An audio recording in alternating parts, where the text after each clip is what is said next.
dhiirrii fi shamarran kaayyoo isaanii irratti hundaa'uudhaan jaalala gosa ja'a wal jaallatu. Namootni baay'een jaalallee isaanii kan darbe yaadatanii imimmaan gaabbii osoo isaan bu'anii argaa oolla. Kana hundaaf sababa kan ta'e immoo gosa jaalala jaallatamaa jiranii wallaaluu isaaniidha. Nagaa isin gaafachuu hin daganne kabajamtoota hordoftoota chaayinaala keenyaa. Nageenyi keessan isiniif haa baay'atu jechaa guyyaa har'aa mata duree jaalala gosa meeqatu jira jedhu irratti waan qopheeffanne qabna. Yoo hanga xumuraatti nu hordoftan jaalala akkamiin jaallachaa jira? Jaalala akkamiin immoo jaallatamaa jira? Gaaffii jedhuuf deebii quubsaa ni argattu jennee abdanna. Qophii keenya kana yoo jaallattan like godhaa, share gochuun hiriyoota keessaniif qoodaa. Kanneen chaayinaala keenyaaf haaraa taatan immoo subscribe gochuun maatii keenya akka taatan gamanumaan isin affeerra.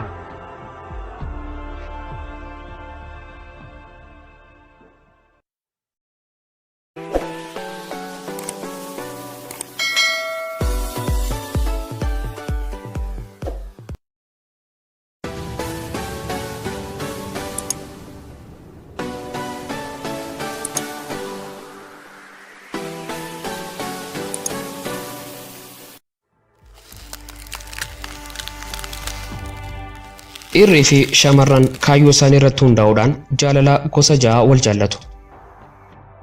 Isaanis tokko jaalala hinaaffaa. Jaalalli kun kallattiidhumaan hinaaffaarraa kan maddu ta'ee namoota wal jaallatan lama jaalala fakkeessanii gargar baasuuf kan fayyadudha. Gosti jaalala kanaa yeroo ammaa namoota gulantaa tokko tokko irratti wal dorgomaa jiran akka meeshaa lolaatti tajaajila. Wal jaallattoota gargar baasuudhaan amma wal maraachuu fi boqonnaa wal dhowwachuutti kan deemudha.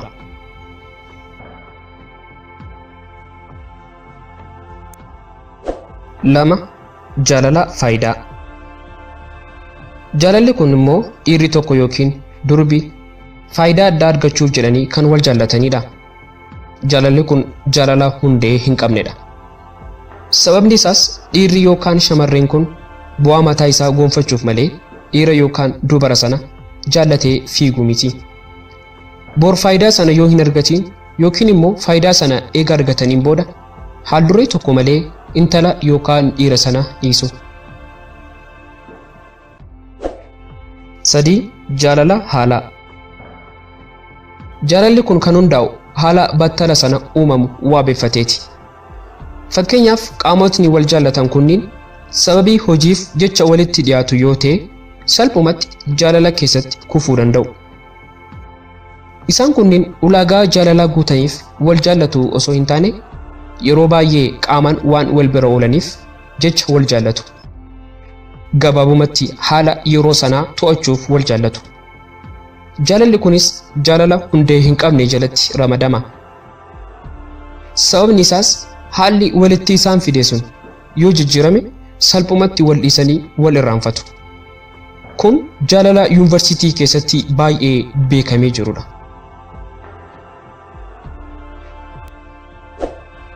Afur jaalala yeroo. Jaalalli kun jecha afaan Amaariffaa keessatti dabbaramu jedhu nama baraaruuf fayyada. Dhiirri tokko jaalallee dhugaa fageenyarraa qabaatee yoo ishee obsuu dadhabe yeroodhaaf dubara kan biraa jaallatee kan ittiin ishee eeggatudha. Kun dhiirota biyya Arabaatii jaalallee qaban biratti beekamaadha.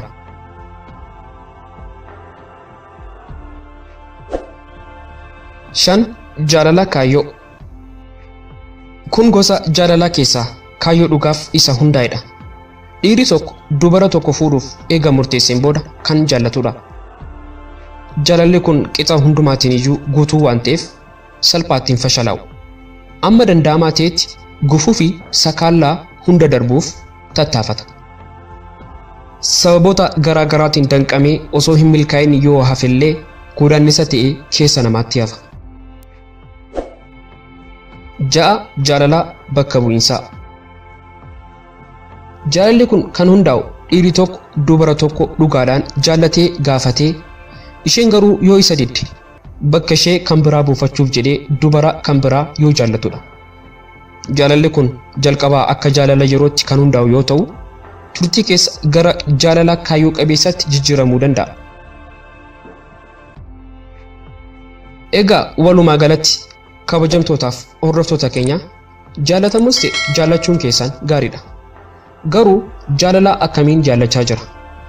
Jaalala akkamiin immoo jaallatamaa jira? Jettee yaaduun barbaachisaa ta'a. Namootni baay'een jaalallee isaanii isa darbe yaadatanii osoo imimmaan gaabbii bo'anii argaa oolla. Kana hundumaatiif sababa guddaa kan ta'e gosa jaalalaa jaallatamaa jiranii wallaaluudha.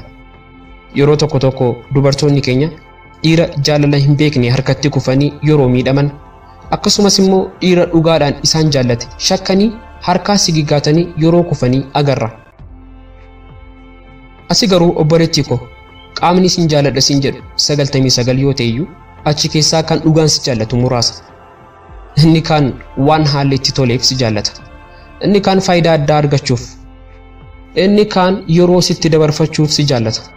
Inni kaan fedha foon isaa sirratti hobbaafachuuf si jaallata. Qortee yoo ilaalte waan baay'ee arguu dandeessa. Kan gaa'ila si wajjin dhaabbatee haadha manaa si godhachuuf si jaallatu baay'ee muraasa. Atis obboleessa koo jaalala hundee hin qabneef jettee maaliif obboleettii kee dhiphifta? Obboleettii kee jaallatteetta? Yoos immoo haadha manaa godhachuuf murteessi. Hin jaallannee filannoo biraa barbaadachuu feetaa? Yoos immoo carraa ishee hin gubin. Osoo gaaga'ama tokkoyyuu irraan hin gahin ishee geggeessi. Namni hundumtuu jaalala kaayyoo qabeessa osoo wal jaallatee natti tola.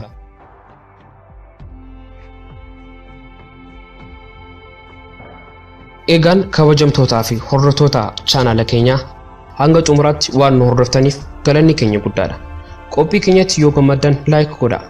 Gorsi kun faayidaa qabeessa ta'uu isaatti yoo amantan sheer gochuun hiriyoota keessaniif qoodaa.